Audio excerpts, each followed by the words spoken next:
Hello friends, तो ये आज हमारी तीसरी वीडियो है हमारी वेब सीरीज़ का, जिसका नाम है फिजियोथेरेपी का वो प्रोटोकॉल जो कि मेनिस्कस की सर्जरी के बाद में होता है।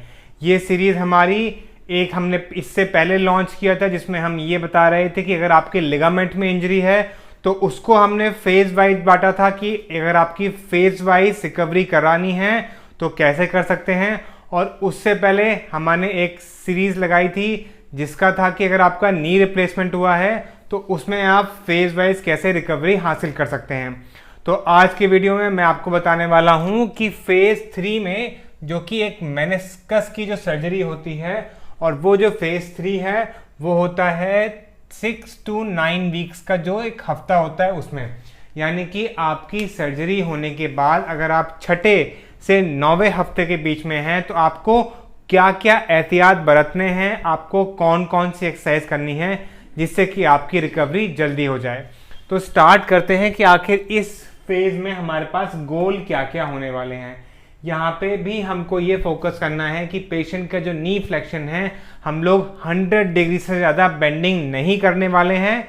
अगर सर्जन ने बोला है या फिर अगर आपकी कम्युनिकेशन सर्जन से हो रहा है और अगर उसने बोला है कि नहीं, नी बेंडिंग 100 से ज़्यादा कर सकते हैं, तभी आपको नी बेंडिंग 100 से ज़्यादा करनी है, नहीं तो इसको नहीं करेंगे। दूसरी बात, कोई भी ऐसा एक्सरसाइज, कोई भी ऐसा प्रोटोकॉल फॉलो नहीं करेंगे जिससे पेशेंट का पेन या उसकी स्वेलिंग बढ़े। साथ ही साथ आपको सेफ प्रोग्रेसिव स्ट्रेंथनिंग एक्सरसाइज की तरफ अब यहाँ पे रुक करना है, क्योंकि अब यहाँ से आप पेशेंट की स्ट्रेंथनिंग एक्सरसाइज को बिल्डअप करना स्टार्ट करेंगे। आप यहाँ पे पेशेंट को जिम की तरफ रुक करवाएंगे कि वो वहाँ पे जाके कुछ ऐसी एक्सरसाइज करे जिससे उसकी क्वाड्स की, हैमस्ट्रिंग की, अडक्टर, अबडक्टर, एक्सटेंसर्स की स्ट्रेंथ बढ़े और वो जल्दी से जल्दी अपने स्पोर्ट्स की तरफ आगे बढ़ पाए। अब आगे बात करते हैं कि इस फेज में आके पेशेंट को ब्रेस लगाना है, नहीं लगाना है, उसको अपने पैर पे कितना वजन डालना है, सीढ़ी कैसे चलनी है और तमाम बातें। तो यहाँ पे हमने एक कॉलम बनाया है वेट बेरिंग का, और यहाँ पे 6 से 9वें हफ्ते में साफ हमने यहाँ पे लिखा है कि पेशेंट यहाँ पे अपना ब्रेस को डिसकंटिन्यू कर देगा और क्रचेस को भी यहाँ से अपने पास से हटा देगा। मतलब कि पेशेंट यहाँ पे फुल वेट बेरिंग करेगा, किसी चीज का सहारा नहीं लेगा, बशर्ते उसका जो क्वाड्स का और हैमस्ट्रिंग का जो एक कंट्रोल है वो होना चाहिए। एक समझदार थेरेपिस्ट ये जज कर पाएगा जब वो इससे पहले वाले फेज में पेशेंट को देख रहा होगा कि उसको चलते वक्त कितनी ज़रूरत पड़ रही है एक्सटर्नल अप्लायंस की वेट डालने के लिए। अगर उसको लगता है कि उसका पेशेंट तो स्टिक को या क्रच को हाथ में उठा के ही वॉक कर रहा है, मतलब कि उसका जो क्वाड्स और हैम्स का कंट्रैक्शन है, कंट्रोल है, बहुत अच्छा हो चुका है और यहाँ पे उसको किसी भी एक एक्सटर्नल अप्लायंसेस की ज़रूरत नहीं है। यहाँ पे मैंने बताया है कि क्वाड्स का कंट्रोल अच्छा होना चाहिए और जैसे जैसे उसका गेट नॉर्मल होता चला जाए और उसको आप वीन ऑफ कर दीजिए किसी प्रकार के अप्लायंसेस से और सपोर्ट से। अब अगर बात करते हैं स्ट्रेंथनिंग एक्सरसाइज की, जो कि आप घर में कर सकते हैं बॉडी वेट को यूज करते हुए, तो यहाँ पे आपको अब टाइम आ गया है कि आप 0 से लेके और 60 डिग्री का मिनी स्क्वाट स्टार्ट करिए, जहाँ पे आपकी एक बहुत महत्वपूर्ण मसल है जिसका नाम होता है वास्टस मीडियलिस ऑब्लिकस, जिसको आमतौर से डॉक्टर बोलता है वीएमओ। जब आप मिनी स्क्वाट्स करेंगे तो आपकी जो वीएमओ है वो स्ट्रांग होगी और आपकी रिकवरी जल्दी आएगी। साथ ही साथ में जो आपकी सर्जरी है उस पर बहुत ज़्यादा जोर ना पड़े, इसके लिए आप वॉल स्लाइड्स भी स्टार्ट कर सकते हैं। अब नंबर आता है आपकी हैमस्ट्रिंग मसल्स को मजबूत करने के लिए, जिसके लिए आप हैमस्ट्रिंग को या तो प्रोन में यानी कि उल्टा लेट के, या फिर आप उसको स्टैंडिंग में स्टार्ट कर सकते हैं। इससे आपकी हैमस्ट्रिंग मसल मजबूत होती है। और तो और इसके अलावा अब आपको फोकस करना है अपने हिप गर्डल यानी कि लंबो पेल्विक कंट्रोल और उसकी स्ट्रेंथनिंग के ऊपर। इससे पहले वाले वीडियो में भी मैंने आपको बताया था, आप ध्यान दीजिएगा यहाँ पे कि लंबो पेल्विक जो कंट्रोल है, स्ट्रेंथनिंग है, वो बहुत ज़रूरी है। वहाँ पे हम लोग जो फिजियोथेरेपी बॉल होती है, Swiss ball, gym ball, PT ball, जो भी आप बोलें, उस बॉल के ऊपर डबल लेग रख के काम कर रहे थे दोनों पैर के साथ में, लेकिन यहाँ पे हम लोग सिंगल लेग के साथ में ब्रिजिंग कर सकते हैं, single leg roll in roll out कर सकते हैं और उसी के ऊपर हम लोग सिंगल लेग मार्चिंग, ठीक है, एक पैर रखा, दूसरा पैर उठाया, दूसरा पैर रखा, पहला पैर उठाया। तो जब आप ये काम करेंगे तो आपका लंबो पेल्विक कंट्रोल बहुत अच्छा आएगा और आपकी प्रोग्रेशन जल्दी आएगी। क्योंकि हम इसी फेज में एक नींव रखने वाले हैं स्ट्रेंथनिंग एक्सरसाइज की, तो हम बहुत ज़्यादा काम करने वाले हैं स्ट्रेचेस के ऊपर भी, और यहीं पे हम लोग कार्डियो एक्सरसाइज भी शुरू करने वाले हैं पेशेंट की। तो यहाँ पे जब हम स्ट्रेचिंग की एक्सरसाइज बढ़ते हैं तो आपका एक अनुभवी थेरेपिस्ट जो होगा वो आपकी क्वाड्स, आपके हिप फ्लेक्सर, श्वास, इलियाकस, इलियोश्वास के ऊपर, गैस्ट्रोसोलियस के ऊपर यानी कि आपकी काफ मसल्स के ऊपर काफ़ी अच्छे से काम करने वाला है। वहाँ पे वो MFR के साथ साथ में, MET के साथ साथ में आपको स्ट्रेचिंग एक्सरसाइज कराएगा, जिससे कि आपकी कंडीशनिंग होगी ताकि आप आगे कार्डियो और स्ट्रेंथनिंग एक्सरसाइज की तरफ फोकस करें। और जब हम कार्डियो की बात करते हैं तो कार्डियो की प्रिपरेशन जरूरी सी इसलिए है क्योंकि आगे आप हैवी वेट लिफ्टिंग करने वाले हैं और वेट बेरिंग एक्सरसाइज करने वाले हैं। तो यहाँ पे जब तक अपना आप एंडोरेंस नहीं बढ़ाएंगे तो कार्डियो बहुत ज़रूरी है इसके लिए। तो कार्डियो के लिए आप क्या क्या करने वाले हैं, यहाँ पे आप बाइसाइकिल करेंगे, आप स्विमिंग पूल में जाके स्विमिंग एक्सरसाइज कर सकते हैं, और अगर आपको स्विमिंग करनी नहीं आती है तो स्विमिंग पूल में जहाँ पे कि कम गहरा होता है वहाँ पे जाके आप वॉक करिए, एक कोने से लेके दूसरे कोने तक वॉक करिए। इस एक्टिविटी को हम लोग पूल जॉगिंग बोलते हैं।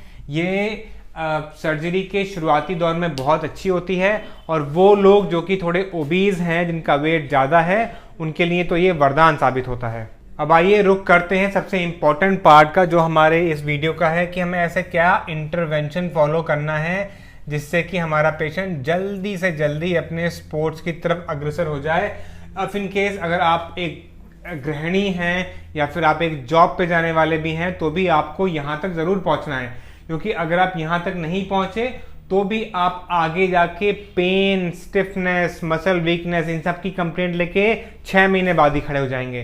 तो स्ट्रेंथनिंग एक्सरसाइज पे बहुत ज़्यादा फोकस करना है, और यहाँ पे बहुत एग्रेसिव स्ट्रेंथनिंग एक्सरसाइज के लिए हम लोग नींव रखने वाले हैं। तो इस वीडियो को ध्यान से देखिए, और अगर आपको ये वीडियो समझ में नहीं आती और ऐसा लगता है कि आपको कुछ 1-to-1 अप्रोच की ज़रूरत है तो इसी वीडियो में नीचे की तरफ हमारा कॉन्टैक्ट नंबर, एड्रेस मौजूद है, जहाँ पे आप एक मामूली सा शुल्क पे अदा करके हमसे 1-to-1 चैट के द्वारा ये सारी एक्सरसाइज समझ सकते हैं। क्योंकि ये इतनी सारी एक्सरसाइज हैं जो मैंने समझाई हैं आपको कि इस वीडियो को और लंबा ना बनाते हुए मैंने सिर्फ खाली एक्सरसाइज के नाम लिखे हैं। तो हमारे जो एक्सपर्ट ACL, मेनिस्कस और नी रिप्लेसमेंट के जो एक्सपर्ट फिजियोथेरेपिस्ट हैं वो आपसे 1-to-1 सेशन के द्वारा, वीडियो कॉल के द्वारा आपको ये सारी एक्सरसाइज समझा सकते हैं। तो पहली बात है कि हम लोग रेंज पे कैसे काम करें। जैसे मैंने बताया था कि फुल एक्सटेंशन भी हासिल करना है और 100 डिग्री का फ्लेक्शन भी हासिल करना है। तो यहाँ पे इसके लिए पेशेंट को स्टेशनरी बाइसाइकिल का यूज करना पड़ेगा, जैसे मैंने आपको इससे पहले वाले फेस में ही बताया था। इफ इन केस उसका अगर रेंज ऑफ मोशन, फ्लेक्शन किसी और वजह से लिमिटेड है तो पेशेंट थेरेपिस्ट को यहाँ पे पेशेंट का टिबियल रोटेशन भी चेक करना चाहिए। अगर टिबियल रोटेशन पेशेंट का कम है तो वो भी एक बहुत बड़ा वजह हो सकती है कि उसका जो रेंज ऑफ मोशन है वो कम है। अब जो एक समझदार मैनुअल थेरेपिस्ट होगा वो यहाँ पे इसको समझ जाएगा। अब जैसे कि मैंने शुरुआत में फोकस किया था आपसे कि इसी फेज में हम लोग पेशेंट को जिम वाली एक्सरसाइज कराएंगे। जो हमारा क्लिनिक है वो पूरा एकदम वेल इक्विप्ड जिम है, जहाँ पे कि हम लोग पेशेंट को इन हाउस ही सारी एक्टिविटी कराते हैं जिमिंग वाली। तो यहाँ पे जिम के अंदर आप लेग प्रेस कर सकते हैं, hip abductors, hip adductors, hip extensors, सभी तरह की एक्सरसाइज कर सकते हैं। साथ ही साथ आप सीटेड काफ मसल्स को भी यूज करिए ताकि आपकी काफ मसल स्ट्रांग हो जाए। और अब बात करते हैं एक बहुत इंपॉर्टेंट एक्सरसाइज की जिसका नाम है रोमन चेयर।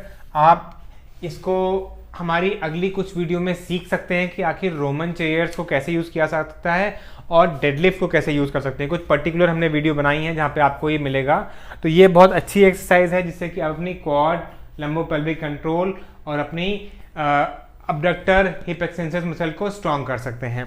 अब आते हैं last but not the least कि इसी फेज में हम लोग शुरुआत करने वाले हैं पर्टुर्बेशन ट्रेनिंग की, जो कि आपकी नी को फर्दर प्रोग्रेस करता है। इस पर्टुर्बेशन ट्रेनिंग के लिए हम लोग पेशेंट से बोलते हैं कि यहाँ पे अब वो ये मौका आ गया है 6 से 9वें हफ्ते में कि वो डबल लेग की जगह पे single leg ball press, single leg balance board, single leg trampoline, single leg wobble board की तरफ रुक करे। साथ ही साथ वो अनइवन सरफेस पे जाए, ठीक है, चलने के लिए। जैसे कि आपका मिट्टी है या रेत है या उस सरफेस पे जाके भी उसको बहुत अच्छा प्रोप्रोसेप्शन मिलता है। और इन्हीं सभी सरफेस पे जब आप काम करोगे तो आपकी जितनी भी पर्टुर्बेशन ट्रेनिंग है वो स्ट्रांग होती चली जाएगी। इससे पिछले वाली वीडियो में मैंने जॉइंट रिपोजिशनिंग ट्रेनिंग के ऊपर काम किया था, उसके बारे में आपको बताया था, और यहाँ पे मैं पर्टुर्बेशन ट्रेनिंग की तरफ ज़्यादा फोकस कर रहा हूँ। एक अच्छा जो आर्थ्रोस्कोपिक एक स्पोर्ट्स सर्जन होता है वो ये चाहता है कि उसके जो भी एथलीट या फिर कोई लेमैन को उसने ऑपरेट करा है वो पर्टुर्बेशन ट्रेनिंग पे ज़रूर जाए। इसी के साथ ही मैं ये वीडियो अपनी एंड करता हूँ। मुझे उम्मीद है कि आपको ये वीडियो पसंद आएगा। इसी तरह से हमारे साथ जुड़े रहिए, हमारे वीडियो को लाइक करते रहिए और हमें सब्सक्राइब करिए। Thank you for watching joint efforts physiotherapy clinic.